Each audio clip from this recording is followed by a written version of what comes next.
Nous avons là-dessus en visuel docteur Leila Laoussi, elle est cardiologue. Je vous entends plus. Est-ce que vous m'entendez? Oui, je vous entends actuellement. Oui, physiologiste à l'hôpital du Sacré-Cœur de Montréal. Bonjour docteur Laoussi. Bonjour. Oui, alors donc vous ne décollerez toujours pas parce que ça se peut pas, c'est impossible de poursuivre de cette manière avec les restrictions, tout ce qu'on a dans cette loi spéciale. Oui, il faut comprendre que les médecins spécialistes, on est, on est très fâchés, non pas juste pour une histoire de pourcentage de salaire, on est très, très fâchés d'être accusés d'être responsables de tout ce qui ne va pas dans le système. On est fâché de la manière dont on a été traité, de la manière dont on a été humilié sur la place publique. Et de toutes les restrictions de liberté qu'on est en train de nous imposer. On est fâché parce que les soins de nos patients sont en jeu, parce que les manières de légiférer, ou j'ai envie de dire de régir du gouvernement Legault, n'ont clairement démontré aucun bénéfice dans d'autres pays où cela a été fait, que leurs experts leur ont dit l'inverse, mais qu'ils se sont entêtés à vouloir imposer leurs lois et qu'ils l'ont mis encore plus sévère et drastique, alors qu'on ne nous donne pas les moyens de pouvoir travailler adéquatement dans le système. Par exemple, lorsqu'on parle de tarifs, et moi je me pose la question, enlever le tarif de la première visite d'un patient et la prime pour la rédaction d'un rapport détaillé destiné aux médecins de famille, en quoi cette soustraction va permettre au régime d'être plus vigoureux, meilleur pour les patients? Écoutez, à écouter Monsieur Dubé hier avec Monsieur Roy, je pense que lui-même ne sait pas pourquoi il a enlevé ce supplément de consultation. D'ailleurs, en fait, je pense qu'il ne comprend même pas qu'est-ce que c'est que le supplément de consultation, parce que il avait l'air de penser que c'était le médecin de famille qui référait au médecin spécialiste qui recevait cette prime-là. Ce qui est absolument faux. Cette prime-là est juste un supplément par rapport à n'importe quelle autre visite chez le médecin spécialiste. On donne un supplément lors de la première visite parce qu'elle est plus longue, parce qu'elle est plus complexe, parce qu'on doit réviser des dossiers avec plusieurs données importantes. Et il est évident que chez n'importe qui, vous allez chez le physiothérapeute, la première visite coûte plus cher. Vous allez chez le dentiste, la première visite coûte plus cher. Donc, il est logique que vous allez chez le médecin spécialiste. La visite, la rémunération qui est donnée au médecin spécialiste pour cette visite-là soit plus chère que n'importe quelle autre Et puis, visite. Donc, entendons-nous, si on veut que les spécialistes acceptent de nouveaux patients, parce que entre vous et moi, là, c'est toute une dédale là, pour avoir un spécialiste, c'est le médecin de famille qui réfère, et quand on n'a même pas de médecin de famille, on n'a quasiment pas de chance d'avoir un spécialiste. Alors, si on veut que le spécialiste accepte de nouveaux patients, mais il faut qu'il y ait un incitatif, non? ben, écoutez, c'est notre devoir aussi de voir des nouveaux patients. Oui. Mais en effet, de manière logique, il n'y a aucun sens à cette mesure-là.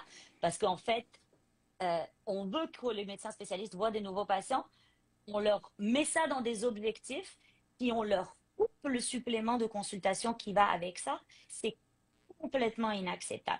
Je vais garder l'idée qu'il n'a pas compris de quoi il s'agissait. Parce que s'il a compris de quoi il s'agissait et qu'il a fait ça, alors vraiment, on a un problème. On a un problème de quelqu'un qui essaye de régir juste par le bâton.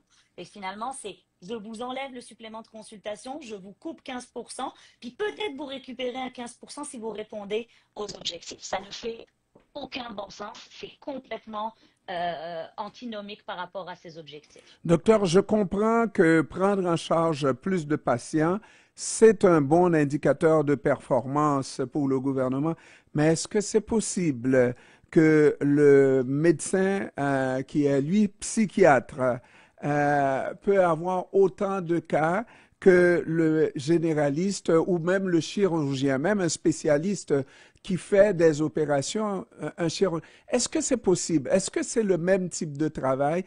Je comprends qu'on répond tout de suite, c'est un autre travail, mais c'est pas le même genre de patient non plus. Exactement, c'est pas le même genre de patient, c'est pas le même genre de travail. Je vais vous avouer que je n'ai pas regardé tous les facteurs de performance et les exigences qu'ils ont demandé pour chacun des secteurs. Je vais regarder ceux qui me concernent. J'ose espérer qu'ils n'ont pas demandé la même chose à tout le monde parce que ça n'a aucun sens. Un chirurgien général ne va pas suivre son patient pendant des années. Il va le voir avant la chirurgie, après la chirurgie, peut-être une autre fois après, et c'est fini. Alors qu'un médecin et un psychiatre va pouvoir suivre son patient pendant plusieurs années, c'est pas la même chose. Et puis, Euh, embrigader le patient. D'abord, faire comprendre au patient qu'il a un besoin, c'est déjà extrêmement difficile. Donc, à la consultation, pas sûr que le patient va toujours comprendre tout de suite. Et donc, il faut passer beaucoup plus de temps, j'imagine, avec ce mhm. patient pour lui faire comprendre. J'imagine que ce médecin-là, c'est un psychologue aussi, parce qu'il doit user de patience avec son patient, pas vrai? Ben, écoutez, c'est tous les différentes spécialités ont leur atouts et évidemment ont leur challenge. Et c'est évident que pour moi, en psychiatrie, je pense que les gens en psychiatrie vont avoir d'autres défis et que créer le lien de confiance est extrêmement important. Après, comme j'ai dit, je ne veux pas parler des cibles de performance des autres secteurs parce que je ne les connais pas. Par contre, je peux vous répondre une chose. En effet, quand on utilise des indicateurs de performance qui sont des statistiques et des chiffres, on déshumanise le patient. On coupe la chose primordiale qu'il y a entre un médecin et son patient, c'est le lien humain. Donc, ce n'est pas vrai qu'on est juste des machines et qu'on va répondre à des chiffres et qu'on va dire, c'est bon, j'ai vu mon 17 patients de la demi-journée, vous êtes content, monsieur. Parce que aux 5, 6, 7 minutes, on ne fait pas un diagnostic. D'ailleurs, en fait, on fait de la médecine qui coûte très cher quand on va très vite. La médecine fast-food, on fait de la médecine qui coûte cher. Il n'y a rien de plus facile que demander des tests et des examens pour aller vérifier que c'est pas ça ou c'est pas ci ou c'est pas ça. Par contre, questionner le patient, l'examiner, prendre le temps de créer le lien, de lui expliquer toutes les choses, ça prend du temps. Et c'est ça qui coûte moins cher au système en vrai, c'est de créer ce lien-là. Hmm. Et là, moi-même, je me dis que peut-être dans les prochaines années, parce qu'on dit un indicateur de performance, peut-être que c'est un indicateur collectif aussi, là. Vous êtes à l'urgence et vous devez faire en sorte que le patient qui se présente à 1h30 voit son médecin au moins à 3 heures. C'est 1h30, 90 minutes.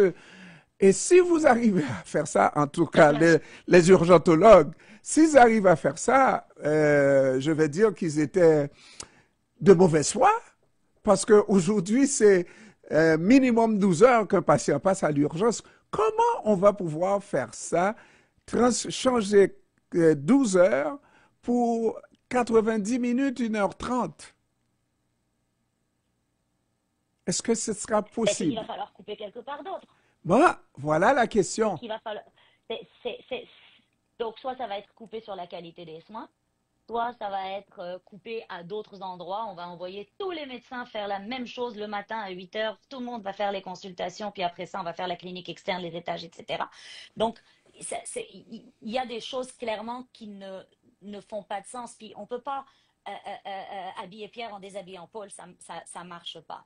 Donc, cette loi-là a énormément de failles. La faille principale, c'est qu'elle considère comme indice de performance des choses irréalistes euh, et qu'elle ne comprend pas qu'on n'est pas assez de monde, on n'est pas assez de médecins dans les différentes spécialités, que malheureusement ça prend du temps, ça prend longtemps pour former des médecins et qu'avec cette loi-là, on en a beaucoup qui vont pas avoir envie de revenir, beaucoup qui vont décider de démissionner, on ne va que empirer le système. Mais, Ça me mais, mais semble une dites-moi, évidence. il y a certainement, c'est un système qui est malade parce que c'est pas possible qu'on nous dise dans les provinces semblables, entre autres l'Ontario, en termes toute proportion gardée de population et de médecins, que nous avons à peu près le même nombre de médecins et que ce régime ici au Québec fonctionne clopi-clopant et que jusqu'à côté, en Ontario, ça fonctionne bien. Dites-moi, vous avez vu le système de l'intérieur? Moi, je parle à mon micro et loin du système, loin, un petit peu loin, n'est-ce pas? Du système, je ne suis pas médecin, je ne suis pas du tout dans ce domaine-là. Qu'est-ce qu'il faudrait qu'on fasse pour améliorer le système? Moi, j'imagine que vous devriez vous asseoir, tous les membres, pas tous les membres là, mais les représentants du système, s'asseoir avec le gouvernement et proposer des solutions aux problèmes du gouvernement, aux problèmes de la Mais population. tout à fait. L'une des possibilités aurait été de faire une assemblée citoyenne composée de médecins, composée de physiothérapeutes, composée de nutritionnistes, travailleurs sociaux, infirmières, de tous les gens du réseau et de citoyens aussi, et de pouvoir ensemble essayer de trouver des solutions. Les problématiques qu'on a, c'est les coupures majeures de budget. Quand je parle de budget, je parle du budget de locaux. Aujourd'hui, j'ai fait de la clinique en après-midi. Je travaille à l'hôpital Jean Talon aussi. J'ai fait de la clinique en après-midi. Il n'y avait pas de salle disponible pour moi. J'ai dû voir les patients dans un petit cubicule où il n'y avait pas de table d'examen, il n'y a pas d'appareil à pression. Je suis cardiologue. Est-ce que c'est du travail adéquat? Mais sinon, ce que je pouvais faire, c'était prendre mon après-midi off. Parce que il y avait quelqu'un qui est déjà aux épreuves d'effort, il y a quelqu'un qui est déjà aux échographies, il y a quelqu'un qui est en train de faire les hospitalisations. Je pourrais peut-être aller lui donner un coup de main, mais on s'entend que si j'ai pas de salle pour faire mes procédures, ben, je peux pas faire de procédures. Si j'ai pas de bureau pour voir mes patients, ben, je peux pas voir mes patients.